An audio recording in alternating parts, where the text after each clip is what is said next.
Hello दोस्तों, आज हम वाक्य के पार्ट 2 पर बात करेंगे। पिछले वीडियो में हमने बात की थी कि वाक्य क्या होता है, वाक्य के मुख्य गुण कौन कौन से होते हैं, उन पर बात की थी। तो शब्दों के जो सार्थक समूह होते हैं उनको हम वाक्य कहते हैं।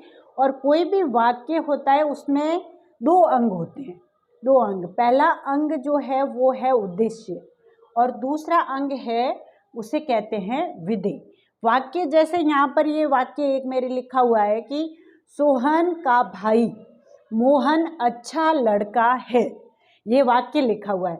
इसमें इस वाक्य के दो अंग हैं। दो अंग इस प्रकार से है कि जो सोहन का भाई मोहन है, इसमें हमें सबसे पहले ये पता करना पड़ेगा कि इसका कर्ता कौन है। कर्ता इसमें सोहन का भाई, ये कर्ता नहीं है, मोहन करता है। क्योंकि लड़का जो है वो अच्छा लड़का कौन है, मोहन है, इसलिए इसमें कर्ता होगा मोहन। इस वजह से मोहन करता है और मोहन नामक कर्ता का जो विस्तार है वो है सोहन, सोहन का भाई। सोहन का भाई ये कर्ता का विस्तार है। तो इस प्रकार से ये कर्ता और कर्ता का विस्तार बन गया। ये तो अपना होगा उद्देश्य। वैसे तो वाक्य हम रोज लिखते हैं, लेकिन इसके दो अंग होते हैं। ये वाक्य के बारे में एक जानकारी है। और सोहन का भाई मोहन अच्छा लड़का है, इसमें मोहन तक तो अपना हो गया उद्देश्य। और अगला जो पार्ट है अच्छा लड़का है, इतना हो या भले ही इससे लंबा भी हो सकता है, कितना ही हो, जहाँ पर कर्ता और कर्ता का विस्तार समाप्त हो जाए और बाकी की सारी बात है वो विधेय होगी। अच्छा लड़का है ये यहाँ पर विधेय है। तो यहाँ पर हम बात वापस करते हैं इसकी परिभाषा की, उद्देश्य की। तो वाक्य में जिसके बारे में कुछ भी कहा जाए, और वाक्य में जिसके बारे में कुछ कहा जाएगा वो कौन होगा, कर्ता होगा। जैसे हमने कहा कि सोहन बाजार गया, तो सोहन बाजार गया तो उसमें कर्ता कौन हुआ, सोहन। तो सोहन बाजार गया है तो सोहन कर्ता है, तो कर्ता केवल अकेला उसमें सोहन ही है, इस वजह से उसमें सोहन उद्देश्य होगा। और उसके साथ विस्तार का ये वाक्य लिखा हुआ है कि सोहन का भाई मोहन, तो यहाँ सोहन से शुरू होकर के मोहन तक ये उद्देश्य होगा। और वाक्य का दूसरा अंग होता है विधेय। और विधेय क्या होता है, उद्देश्य के विषय में जो कर्ता था वो तो कर्ता और कर्ता का विस्तार तो उद्देश्य था, लेकिन इसी उद्देश्य के विषय में वाक्य में जितना कुछ कहा जाए, भले एक शब्द में कहा जाए, दो शब्दों में कहा जाए, या पूरा लंबा वाक्य हो, तो जो कर्ता के बारे में या उद्देश्य के बारे में कहा जाता है वो सारा का सारा क्या कहलाएगा, विधेय कहलाएगा। उसमें क्रिया और क्रिया का विस्तार भी हो सकता है, कर्म और कर्म का विस्तार भी हो सकता है, क्रिया विशेषण भी हो सकते हैं। वाक्य में सारे के सारे आएंगे, लेकिन अंगों की दृष्टि से देखें तो वाक्य के मुख्य रूप से दो अंग होते हैं, उद्देश्य और विधेय। अब हम बात करते हैं वाक्य के प्रकारों की। तो वाक्य के जो प्रकार है वो हमेशा दो आधार पर होते हैं।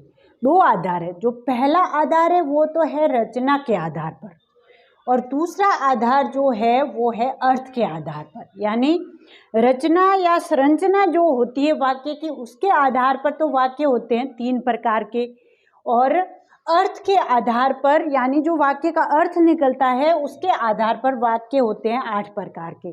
तो पहला सवाल तो अपना यहीं से बन जाता है कि वाक्य के प्रकार कितने आधार पर होते हैं। तो उसका उत्तर क्या होगा, दो आधार पर होंगे। पहला होगा रचना के आधार पर और दूसरा होगा अर्थ के आधार पर। रचना के आधार पर वाक्य के कितने भेद हैं, ये हमसे कोई पूछे तो कितने भेद होंगे, 3 भेद। 3 भेद कौन कौन से हैं। सबसे पहला भेद है सरल वाक्य। सरल वाक्य कौन सा होगा, जैसे हमने पहले बात की थी उद्देश्य और विधेय की। तो सरल वाक्य वो होगा जिसमें केवल एक ही उद्देश्य रहता है और एक ही विधेय रहता है। यानी जैसे है कि सीमा पढ़ती है या रीमा खेलती है, या कोई भी सिंपल जो वाक्य होता है उसे हम सरल वाक्य कहते हैं, जिसमें एक ही उद्देश्य रहता है और एक ही विधेय रहता है। अब दूसरा जो रचना के आधार पर वाक्य है वो है मिश्र वाक्य। मिश्र वाक्य में दो वाक्यों का मिश्रण होगा, जैसे जिसमें क्या होगा, एक तो प्रधान उपवाक्य होगा और दूसरा उसके ऊपर आश्रित उपवाक्य होगा। जैसे हम देख सकते हैं कि उसने कहा कि मैं बाजार जाऊंगी।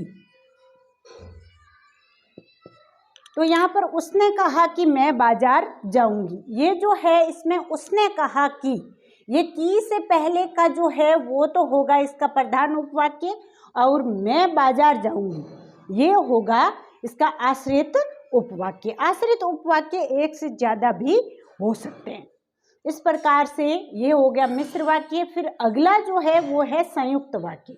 संयुक्त वाक्य दो या दो से अधिक स्वतंत्र उपवाक्यों के मेल से बनता है, यानी इसमें दो वाक्य होंगे।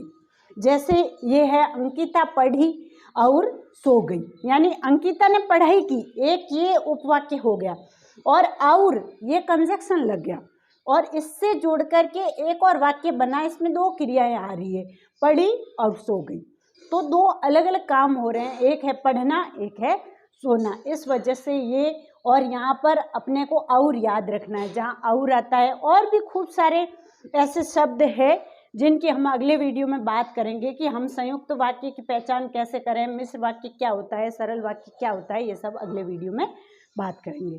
फिर हम आते हैं अर्थ के आधार पर वाक्य के भेद। अर्थ के आधार पर वाक्य के 8 भेद है, जिसमें पहला है विधानार्थक। विधानार्थक यानी जो सरल वाक्य होते हैं, जो सकारात्मक वाक्य होते हैं, वे विधानार्थक होंगे। जैसे वह सोता है, या वह बाजार गया, वो खाना खाने गया, या कुछ भी ऐसे कोई भी वाक्य जो सिंपल हो वो विधानार्थक होगा, जिसमें एक क्रिया होती है। फिर है निषेधात्मक। निषेधात्मक यानी नकार वाले वाक्य, जिसमें किसी न किसी बात का नकार रहता है कि मैं वहाँ नहीं जाऊँगा, इस प्रकार का हो तो नहीं आते ही निषेधात्मक हो जाएगा। और आज्ञार्थक वाक्य में कोई आज्ञा दी जाती है कि आप ये काम कर लीजिए, आज्ञा दी जा रही है, तो आज्ञार्थक तीसरा भेद हो गया। फिर है चौथा प्रश्नवाचक, यानी कोई प्रश्न पूछे कि आप क्या कर रहे हो, तो प्रश्नवाचक होगा। पांचवा है अर्थ के आधार पर संदेहार्थक, यानी किसी पर संदेह हो कि वह वहाँ क्यों गया है, कैसे है, ऐसे मतलब कोई संदेह हो, कोई शंका हो, मन में शुबा हो, तो वो वहाँ पर संदेहार्थक होगा। फिर है इच्छार्थक, यानी किसी प्रकार की कोई हमारे मन में इच्छा हो, या किसी को हम आशीर्वाद देना चाहें, या किसी के प्रति शुभकामना प्रकट करें कि आप, भगवान करे आपका जरूर सिलेक्शन हो जाए, आप जैसे कोई बड़ा है तो वो कहे कि आप दीर्घायु रहे, इस प्रकार के वाक्य जो होते हैं वो इच्छार्थक वाक्यों में आते हैं। फिर है संकेतवाचक। संकेतवाचक हमेशा किसी एक वाक्य पर दूसरा वाक्य डिपेंड होगा। जैसे यदि, तो यानी यदि वह मेहनत करता तो जरूर क्लास में प्रथम आ जाता है। इस प्रकार का कोई वाक्य हो जिसमें कोई संकेत दिया हुआ हो तो वो संकेतवाचक होगा। और अर्थ के आधार पर अंतिम जो वाक्य का भेद है वो है विस्मयादिबोधक। विस्मयादिबोधक में विस्मय है, शोक है, हर्ष है, ये जो भाव होते हैं वो प्रकट होते हैं कि जैसे वाह कितना सुंदर दृश्य है, इस प्रकार से किसी ने कहा तो वहाँ पर विस्मय प्रकट हो रहा है, हर्ष प्रकट हो तो भी विस्मयादिबोधक वाक्य होगा। इस प्रकार से आज हमने वाक्य के प्रकारों पर बात की और वाक्य के अंगों पर बात की। धन्यवाद।